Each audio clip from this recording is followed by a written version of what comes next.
أوجه جميع المواطنين وخاصة التجار في اليمن جميعا بأننا أستلم الربطة على إنها 100,000 ريال، أعدها في الواجهة هذه 100,000 ريال وأرجع أتجه في الواجهة الثانية ترجع لي 60,000 ريال. بسبب إيش؟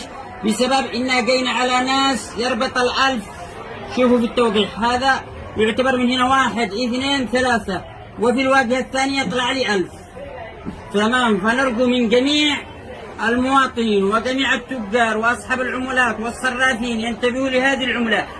فهذه 100,000 رجعت لنا إلى 60,000 ريال. نفس ما تشوفون هنا 3 قطاع وهنا ترجع لنا قطعة. أنا قلت الشرى مني إنها 100,000 ريال فأرجع أعدها ترجع لي 60,000 ريال في الواجهة الثانية. غيرت الربل. أنا غيرت الربل أجي أعد في الواجهة الثانية رجعت لي 60,000 وفي الواجهة 100,000. يعني الفرقية هذا الفرق. هنا 3,000 ريال وهنا ترجع لي 1,000 ريال وهنا ورقة واحدة وهنا 3 ورق 1 2 3 وهذه هي الفلوس كامل مفرزة. كلها نفس الخطط. وهذه نفسها. وهذه نفسها.